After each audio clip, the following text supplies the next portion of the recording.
Commonwealth games પહેલા mega demolition stadium પાસે ગેરકાયદેસર દબાણો દૂર કરાયા છે। 24 મીટર ટીપી રસ્તો ખુલ્લો કરવા ડિમોલિશન કરવામાં આવ્યું છે।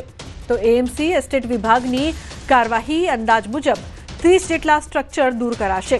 રહેણાંક અને કમર્શિયલ પ્રકારના બાંધકામ પર ડિમોલિશન હાથ ધરાશે।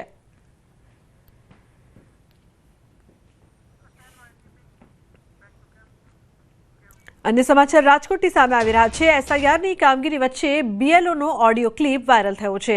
सोसायटीना प्रमुखने आजीजी करता होवानुं सामे आव्युं छे। प्रमुखने फॉर्म परत आपवा आजीजी करे छे महिला बीएलओ। फॉर्म अपलोड न कराय तो धमकी आपता होवानो पण दावो। रात्रे 12 वाग्या सुधी ऑफिसमां बेसाडी रखाता होवानो उल्लेख करवामां आव्यो छे। तो वातचीतमां महिला बीएलओ रड़ता रड़ता आपघातनी वात करे छे। प्रमुख आपघात न करवा समझावी रह्या छे शिक्षिकाने। तो आवो सांभळीए शुं छे आ ऑडियो क्लिपमां। મને ઈ બધાયના ભેગા કરી દ્યો, મારે કોઈ રીતે ભેગું થાય એમ નથી। ઉપરથી મને રાતના 12 વાગ્યા સુધી ઓફિસમાં બેહાડે છે। ઓહો, હું કાલે 12:30 વાગે રાતના 12:30 વાગે બહુમાળી ભવનની ઓફિસમાંથી નીકળી। વિચાર કરો મારી હાલત કેવી હશે એમ। આ તો બહુ અઘરું કહેવાય। હવે તમારે આમાં આપઘાત કરવા સિવાય કોઈ રસ્તા નથી ભાઈ। અમને એટલા હેરાન મેસેજ મૂકી દઉં હજી પાછો અત્યારે કે ભાઈ તમારે તાત્કાલિક બધા ફોર્મ મારા ઘરે જમા કરો। પોરા દઈ દ્યો ને તોય હાલશે। મારા ભગવાને ને કઈ પોરા આપો। આ બેનને સમજો ન કરી આપઘાત કરીને મરી જાય। અરે એવું થોડું વિચાર કરાય। એમાં શું કઈ નોકરી હાટું એવા આપઘાત કરવાના હોય? આપણે જીવનું ને આપણું છોકરાનું જોવાનું હોય। આ કઈ જોવાય? અમારે ઉપરથી નથી સમજતા વાત છે ભાઈ। અમુક બીજો રસ્તો કઈ નથી એમ। હાલો નોકરી એ મૂકી દે પણ અત્યારે તો એ મૂકવા ન દે। નોકરી નથી મૂકવા દે। તમે અરજી કરી કે મને એટેક આવી ગયો છે ભાઈ, તમે મને આમાંથી બાદ કરો, તો એ નથી માનતા। સુરતમાં માવઠાના કારણે ડાંગરના પાકને મોટા પાયે નુકસાન થયું છે, જેના કારણે ખેડૂતોની આશા પર પાણી ફરી વળ્યું છે। વરસાદના કારણે અંદાજે 2 લાખ બોરી જેટલો ઉત્પાદનમાં ઘટાડો નોંધાયો છે। પરિણામે 30 કરોડ રૂપિયાનો ખેડૂતોને ફટકો લાગ્યો હોવાનો અંદાજ છે।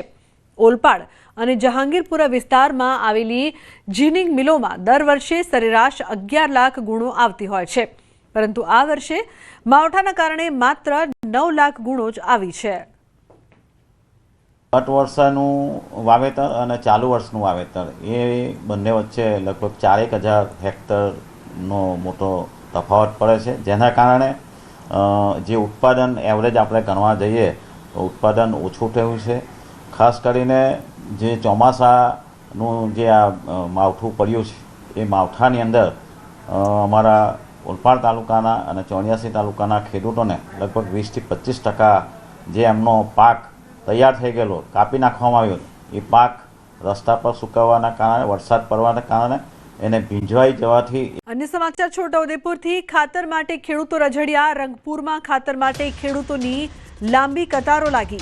खातर माटे खेडूतोने रातना 4 वाग्याथी कतारमां रहेवानो वारो। खरा समये खातर न मळता खेडूतोमां भारे रोष छे। हाल खेडूतो मकाईमां यूरिया खातर आपवानो समय होय, जरूरियातना समये खातर मळतुं नथी। रंगपुर सहकारी मंडળી पासे खातर मेळववा लांबी लाईनो लाग्याना दृश्यो सामे आव्या छे। तो रंगपुરના ખાતર માટે ખેડૂતોની લાંબી કતારો લાગી છે।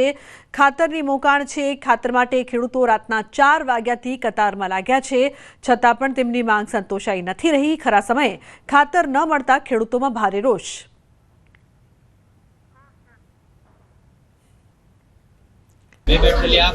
लाइन बहुत नामी से छोटातेपुर से लाइन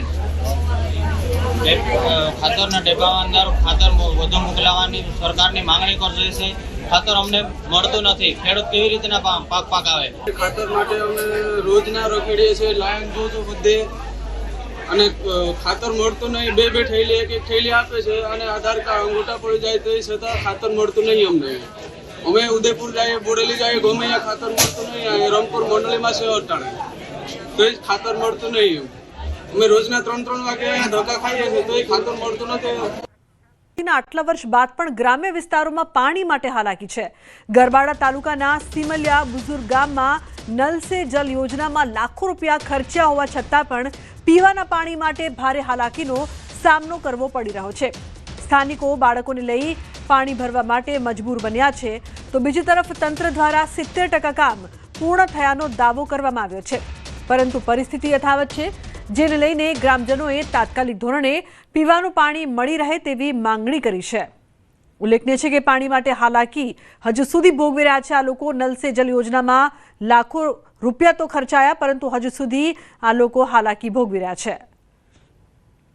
અહીંયાથી તળાવ આવેલું છે, તળાવની અંદર પાણી ગોળ ગોળ ભરાઈ ગયેલું છે, વચ્ચે કૂવો છે, તો બાળકોને લઈને બૈરાઓ પાણી ભરવા જાય છે, તો અમુક બાળકો નાના નાના બાળકો પાણી ભરવા જાય છે, એ ડૂબે છે। અમારા નળ નથી નખાયા તો અમને સુવાદી કઈ નથી। અમારે આતરું પાણી ઉતરીને પાણી લાવવું પડે છે, એટલે કોઈ બહુ તકલીફ છે। સરકાર પાસે માંગ છે તો અમારે જલ્દ से जल्द કે આપણે જલ્દી કે સેવા કરે કે આવી રીતે કે રસ્તો બનાવી સુવિધા કરે એટલું સારું છે। અમારે સરકાર પાસે એટલી માંગ અમારી છે।